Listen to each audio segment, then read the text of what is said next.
Et comment le combat va-t-il se terminer? Voilà, on y est. Et là, c'est le coup, je trouve, magnifique de cette scène, c'est que plutôt qu'il le désarme et qu'il prenne le couteau, non. Il va le faire se poignarder lui-même. C'est-à-dire que c'est l'arme du déshonneur, et c'est par cette arme du déshonneur qu'il va périr, donc il va périr dans le déshonneur complet.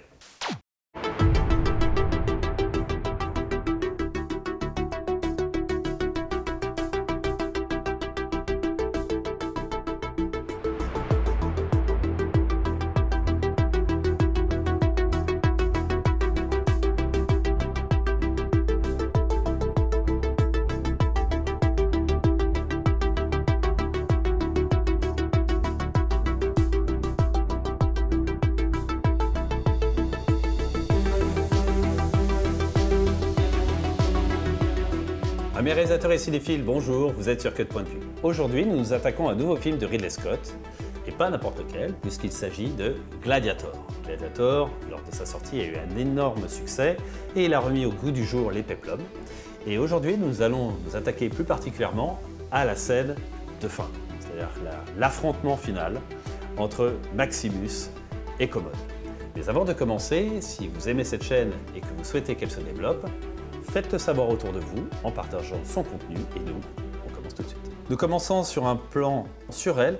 Ce qui est intéressant, c'est les motifs qu'il y a derrière. On va voir qu'il va y avoir des similitudes entre différentes actions que va faire Commode. Là, on sait que Commode a du désir pour sa sœur, il se rapproche, il espère. Là, vous avez vu le travail qu'il y a sur les yeux. D'abord, elle est émue, donc elle a les yeux humides, et on a une lumière là qui met en valeur son regard. Parce qu'en fait, globalement, là, on est plutôt sombre, on a une zone un peu de lumière ici, mais on fait attention à ses yeux, bien sûr.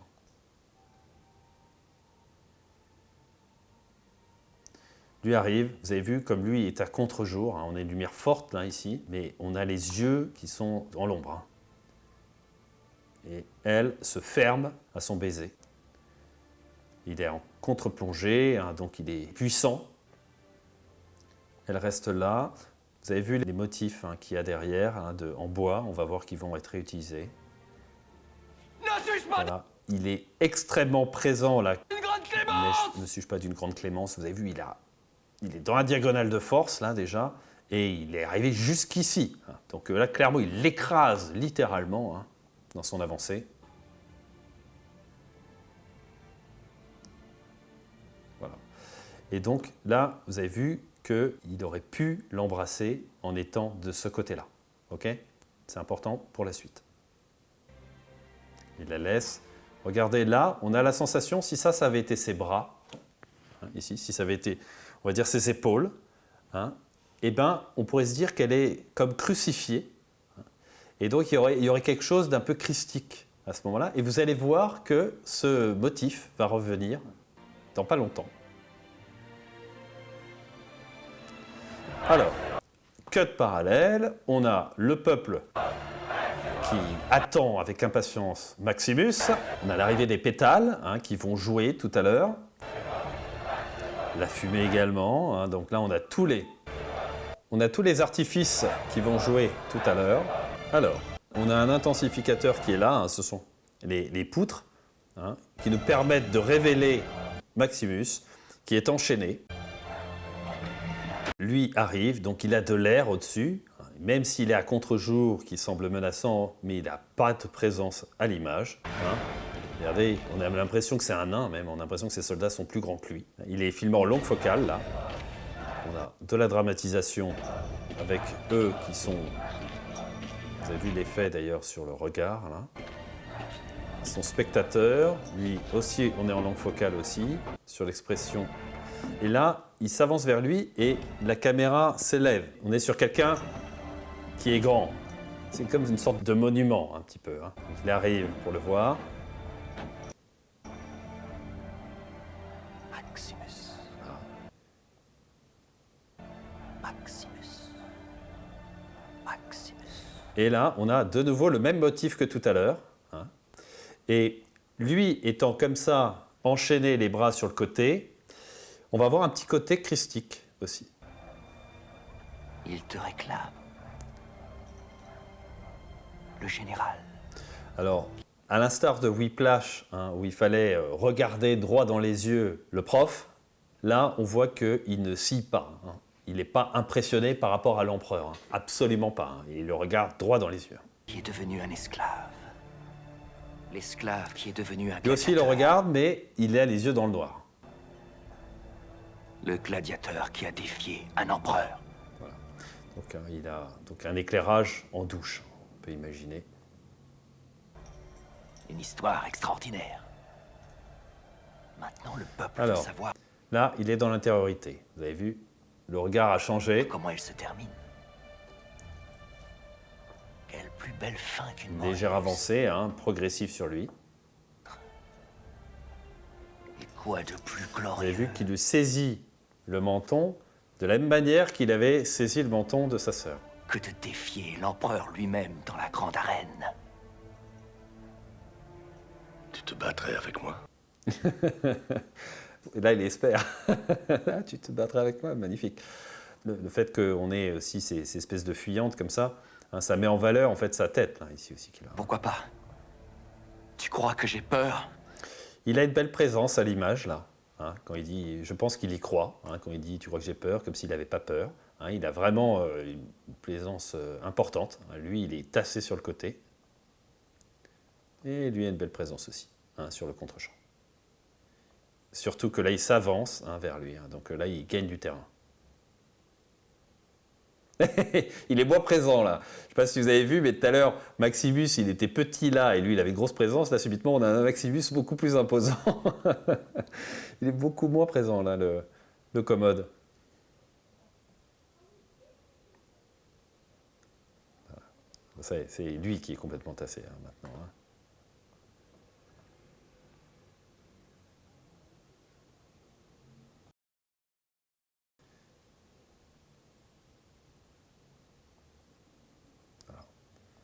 Donc, et là, indirectement, il va sourire à celui qui va le tuer. Donc en fait, il sourit à la mort déjà.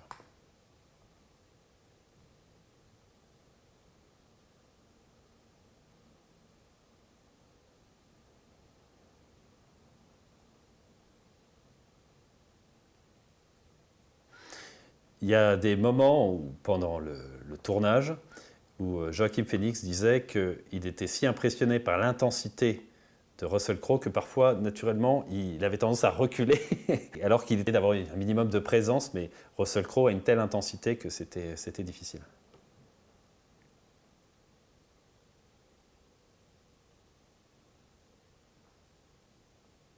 Là, ils sont à 50-50 hein, en termes de présence, là, maintenant.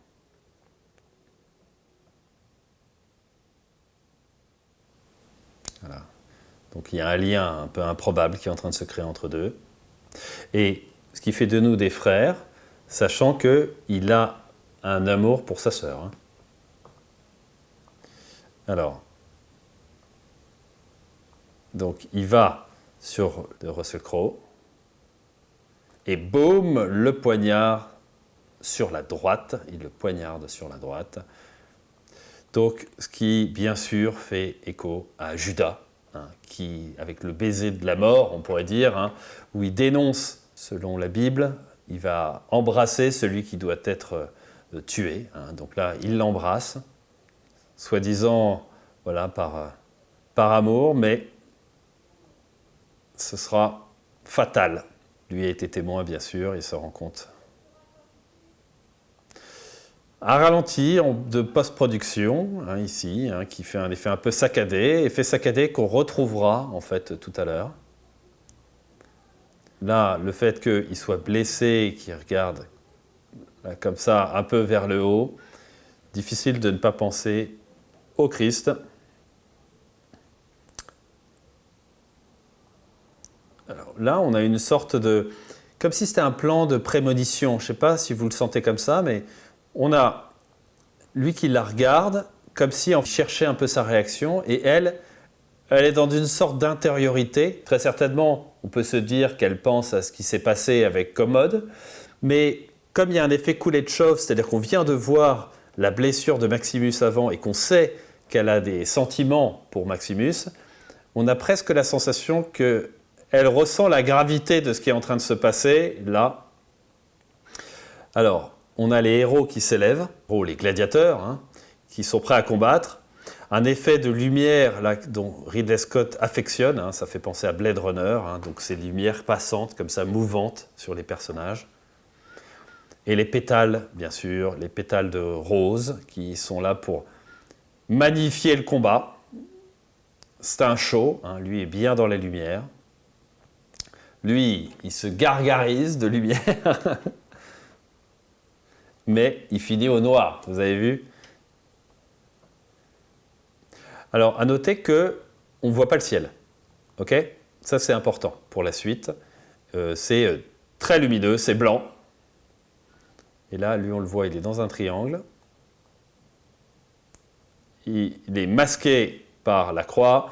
Là, on a ce qu'on pourrait appeler une sorte de plan d'exposition, hein, parce qu'on va voir nos combattants arriver dans l'arène. Voilà, on les voit émerger ici.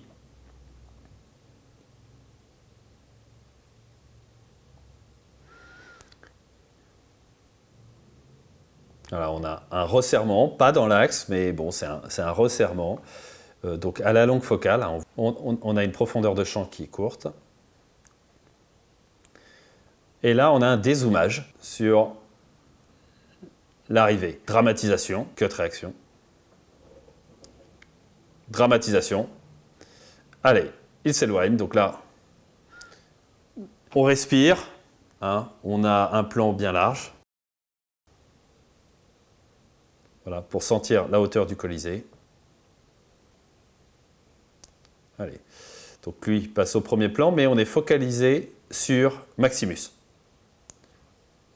Voilà, lui, voilà, c'est un sourire qui fait bien, un sourire bien faux, hein, c'est clair. Là, Et un autre point qu'il a aussi, qui donne un côté mystique à ce personnage, c'est qu'il se connecte à la nature.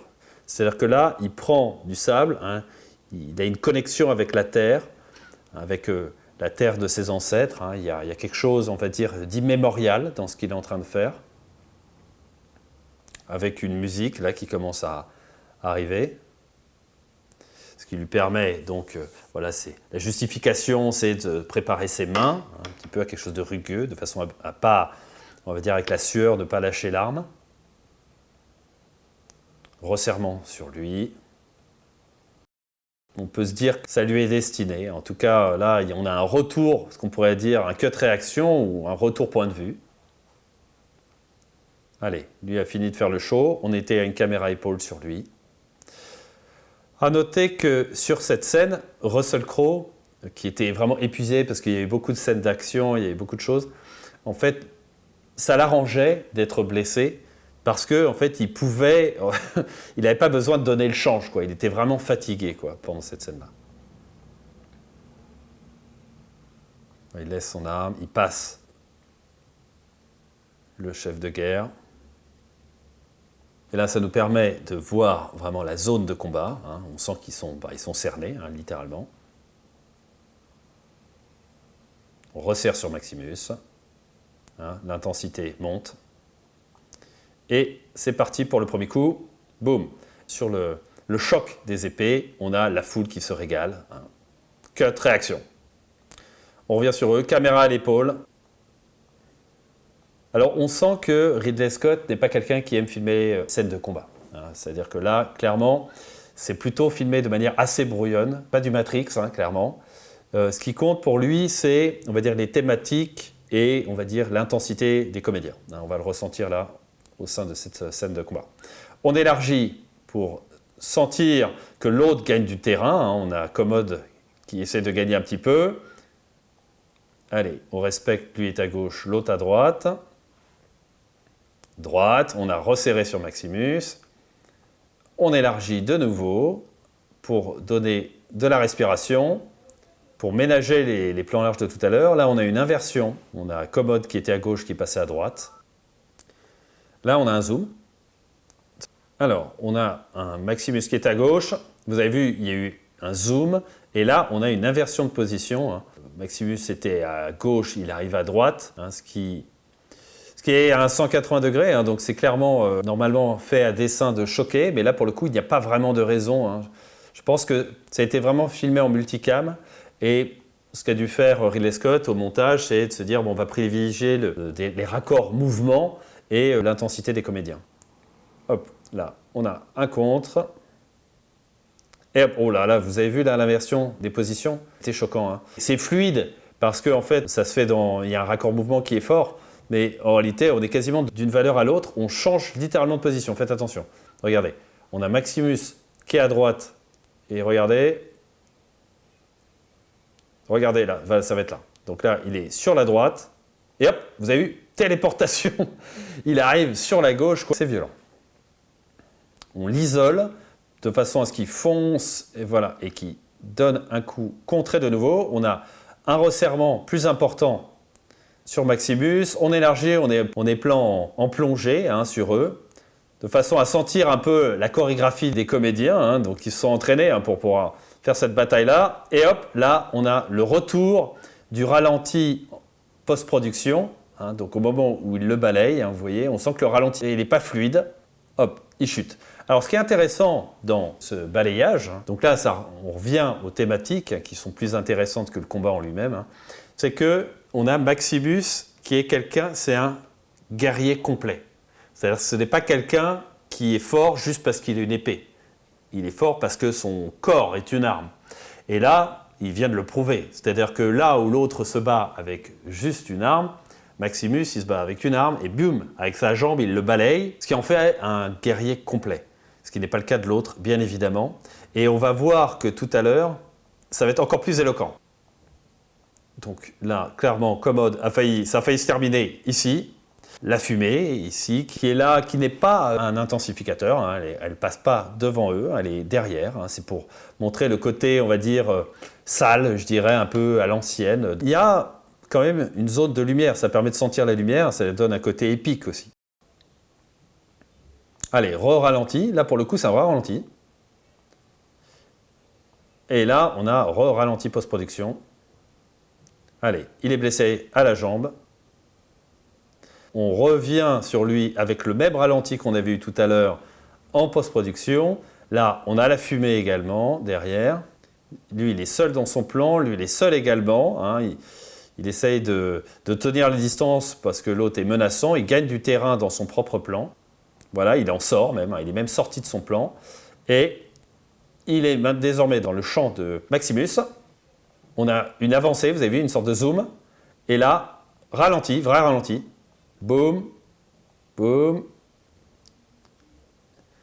Mais l'autre a une telle présence, et vous avez vu, c'est via son coude. Hein. C'est-à-dire qu'il est là, et c'est parce qu'il a une force physique imposante qu'il arrive à le dégager. L'autre ne fait pas le poids. Ce qui est d'ailleurs, on n'en a pas parlé, mais il y a aussi les couleurs. Lui est habillé en blanc, l'autre en noir. Hein. Donc habituellement, on a tendance à se dire que le noir, c'est la couleur du mal. Et c'est justement parce qu'il y a ces codes-là que Commode a décidé, lui, de s'habiller en blanc. Hein. Ce n'est pas sans rappeler, et puis l'autre est habillé en noir, évidemment, parce que c'est le méchant. Enfin, il veut faire croire au peuple que l'autre, c'est le méchant. C'est le monstre, vous voyez, c'est la créature, alors que lui, c'est le héros. Et c'est pas sans rappeler aussi Rocky. Si vous vous souvenez dans Rocky, le short de Rocky, il est globalement blanc avec un liseré rouge. Mais c'est pas assez violent. Et donc sur l'affiche, ils lui ont fait un short tout rouge, donc c'est la violence, avec un petit liseré blanc. Et d'ailleurs, Rocky s'en rend compte en disant bah, « mon short n'est pas tout à fait comme ça ». Jürgen, sur l'affiche, il y a une erreur. Qu'est-ce qui ne va pas? Moi, je porte une culotte blanche avec du rouge en travers. Ben là, c'est le même principe. Hein. C'est vraiment pour faire passer l'adversaire pour un salaud. Hop, il vient de le trancher, ça y est. Première vraie blessure de la part de Commode.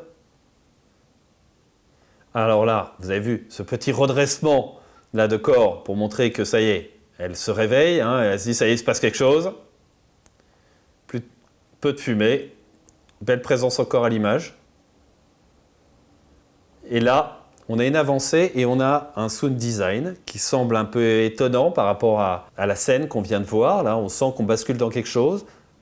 On entend moins le peuple. Il semble lointain. Hein. Là, on dézoome. Catus ne bouge pas. Il est de profil. hein, il est même de dos maintenant. Hein, il est esselé. Hein, donc voilà, lui, réaction de la foule, vous avez vu, il se fait huer. Réaction immédiate, hein, tout le monde suit les ordres de Catius. Et d'une certaine manière aussi, hein, il y a quand même cet aspect-là, c'est que on a Maximus qui est de la couleur de ces hommes.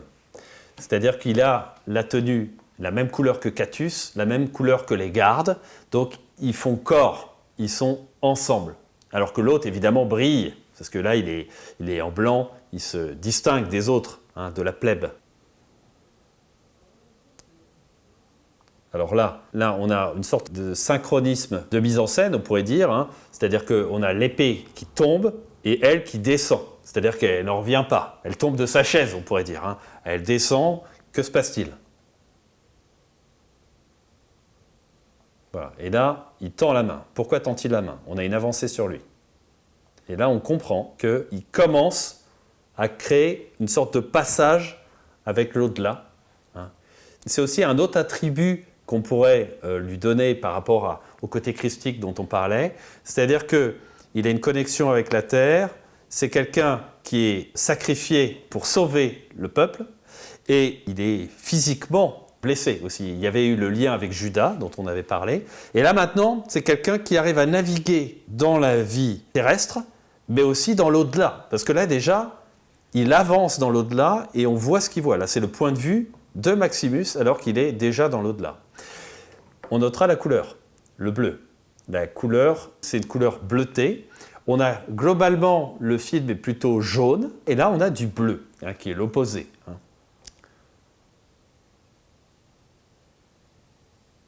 Et on commence à voir la musique qui arrive. Et alors là, on va avoir un autre élément en termes de thématique qui est assez intéressante, je trouve. C'est que, bien sûr, cet affrontement-là n'est pas sans rappeler le duel des chevaliers. C'est-à-dire que, n'oublions pas que Ridley Scott a fait aussi un film qui s'appelle Le Dernier Tournoi. Et en fait, lors du dernier tournoi, que se passe-t-il? Il va avoir un affrontement pour savoir, c'était très médiéval à l'époque, pour savoir qui a raison. Hein. Il y a un champion, hein, qui doit défendre en personne, parfois c'est des valeurs et tout ça, et celui qui parvient à triompher, ça symbolise qu'il était dans le vrai. Donc là, on a deux personnes qui s'affrontent à l'épée. Okay, donc même si ce n'est pas une épée au sens propre, parce que ça s'appelle un glaive ou peu importe, reste que c'est une lame longue, donc c'est une épée. Et en revanche, donc celui qui a l'épée, c'est quelqu'un de noble. C'est quelqu'un en fait qui, on va dire, se bat pour la justice d'une certaine manière. À l'inverse, le poignard, c'est l'arme du lâche, c'est l'arme du traître. C'est celui qui poignarde dans le dos. On l'a vu tout à l'heure, hein, on a vu Commode qui a poignardé déjà Maximus. Et là, on voit qu'il triche d'abord, parce qu'il sort une arme qui était prohibée, hein, qui est planquée dans sa manche, et pour essayer de le finir. Donc, on a, en termes d'honneur, on a l'homme à l'épée qui est, je pense, au sommet. Ensuite, on a l'homme sans arme, et on a l'homme au poignard qui est le lâche, quoi. Vraiment la pire crapule. Et lui, le fait de prendre cette arme, avec le ralenti saccadé qu'on avait tout à l'heure, le même ralenti post-production, et hop, il essaye de le poignarder. Et là, aussi pareil, on va voir en termes de thématique ce qui est très intéressant. Est-ce qu'on va voir Maximus utiliser l'arme du poignard pour poignarder son adversaire? Va-t-il s'abaisser à ça? Nous allons le voir. Alors, on a vu donc aussi que, parce que c'est vrai qu'on n'a pas parlé, mais l'autre avait perdu son arme.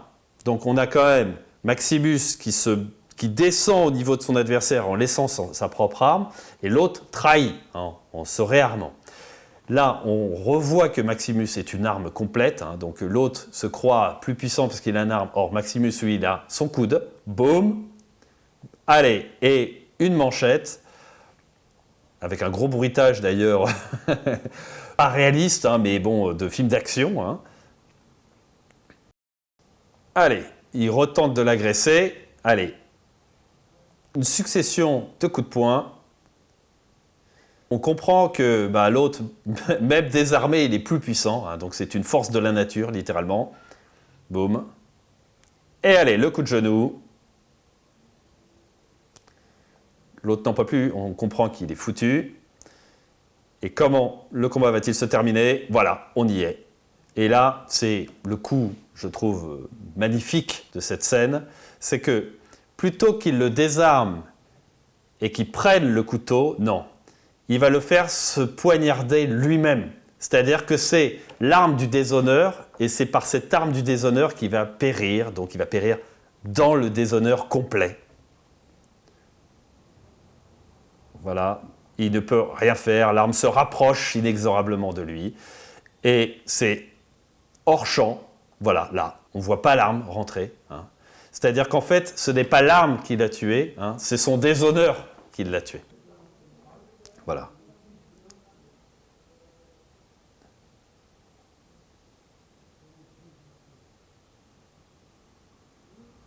Allez.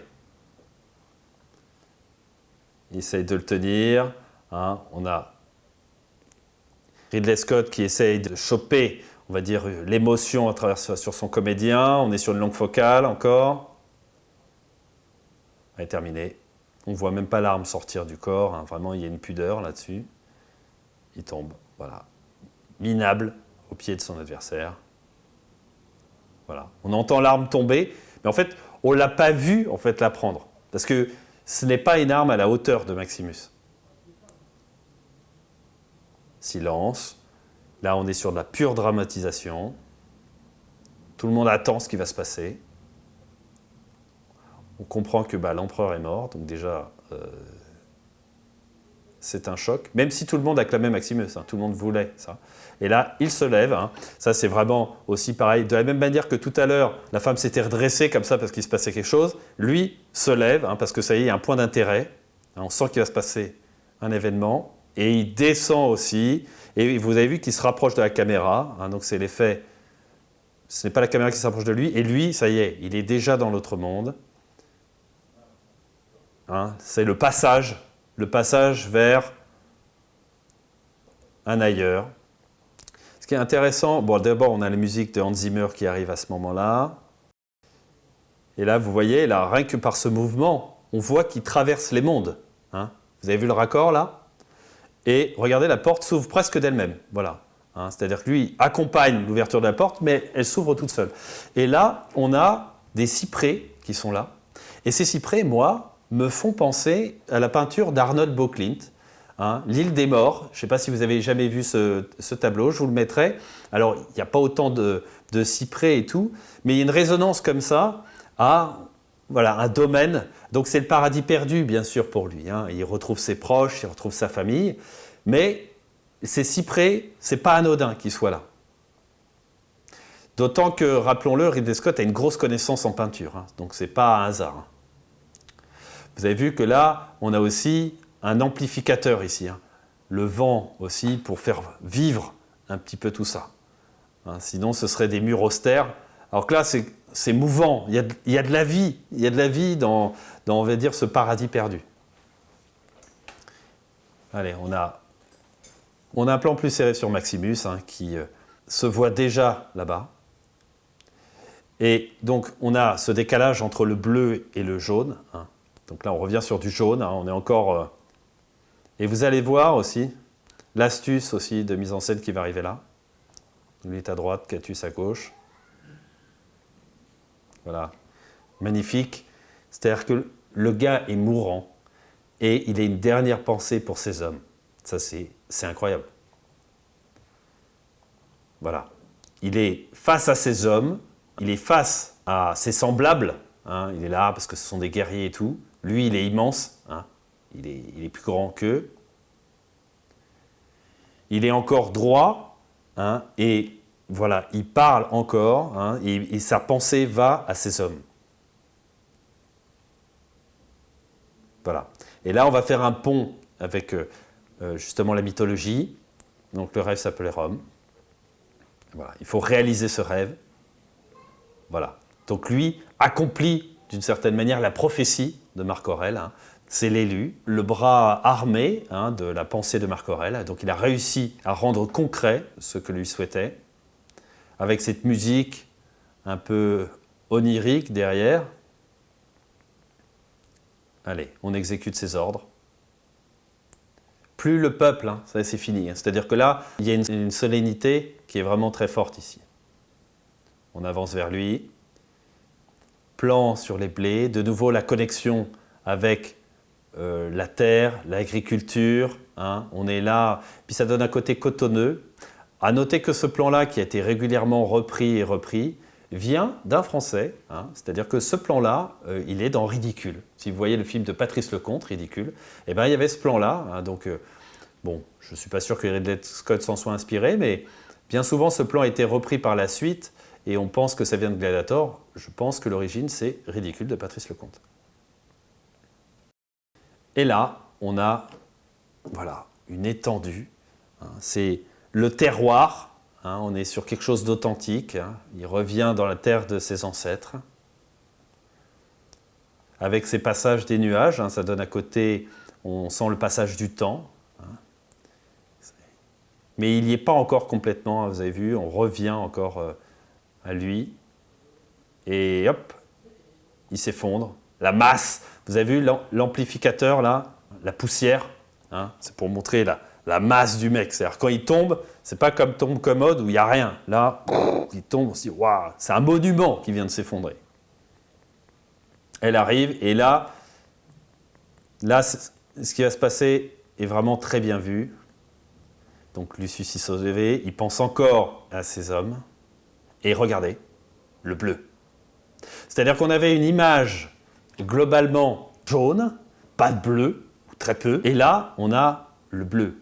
Et évidemment, comme on sait que le bleu est associé à l'au-delà, on se dit que là déjà, il pense à sa femme, hein, qui est, elle, dans le royaume des morts.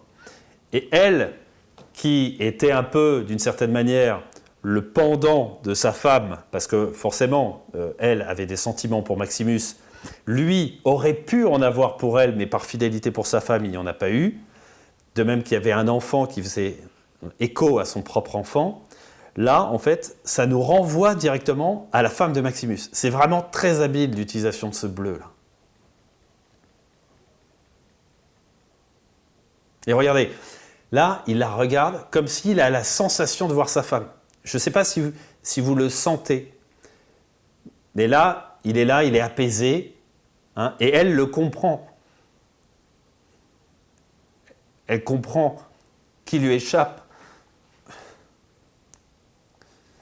Et voilà, elle lui dit, va les retrouver. Donc c'est bien ça, c'est-à-dire que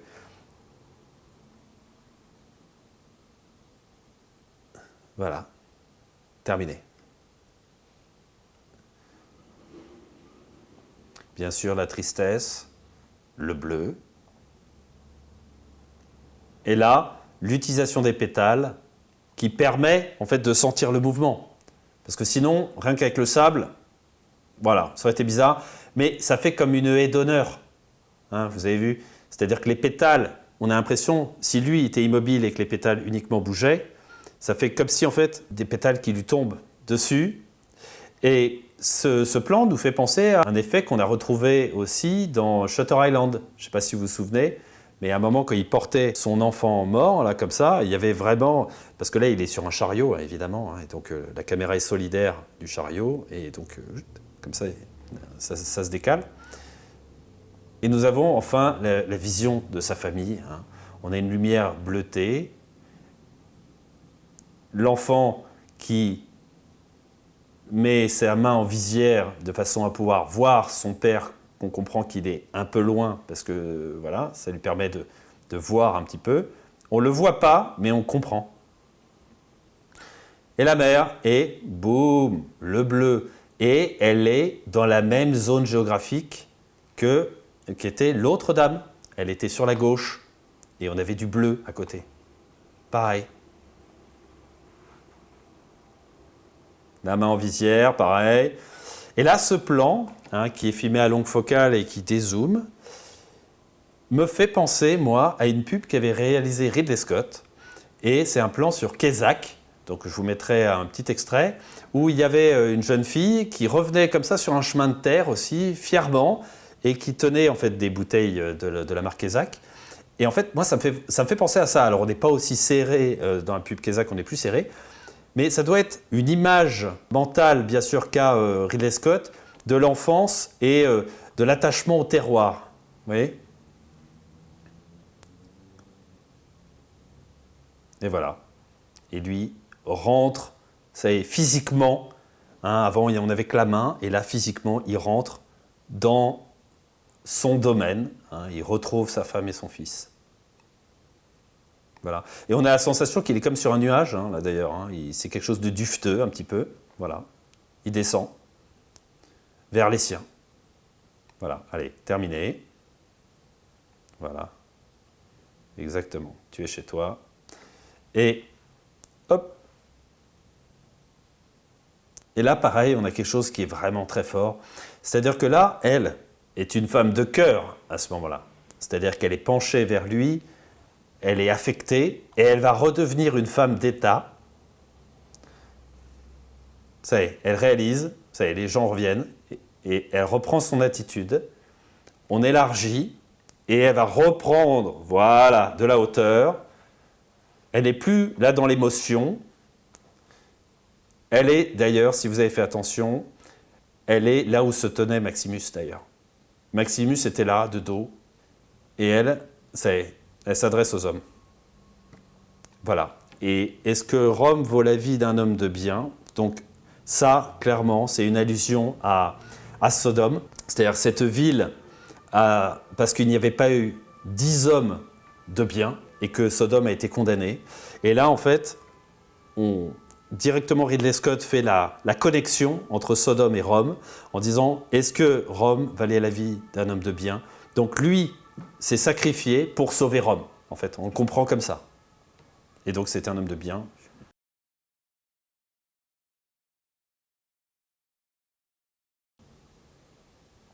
Là, composition intéressante, hein, on a globalement des hommes, elle est une femme. Hein, on ne voit pas bien derrière la foule derrière, là on voit surtout des hommes ici. On a une couleur chaude hein, ici, alors qu'eux sont plutôt de couleur marron sombre. Hein, donc elle ressort. Hein.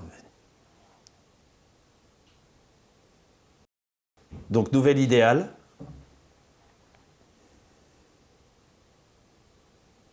Voilà.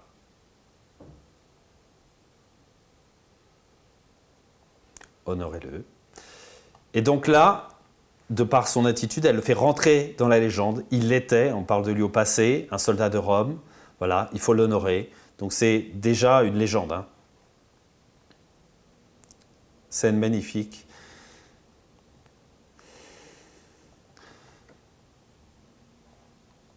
Donc là, c'est un homme de bien, donc voilà. Donc c'est un homme de bien et donc tout le monde se bouscule pour le hisser.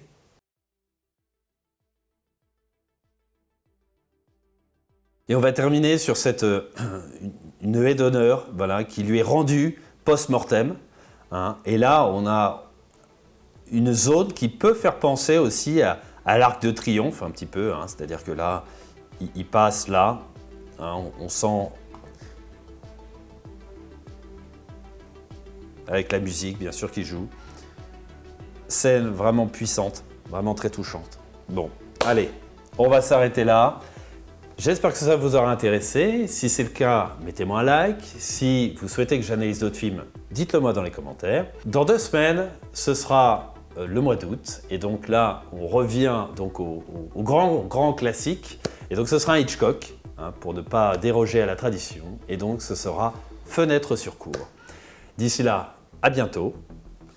Ciao.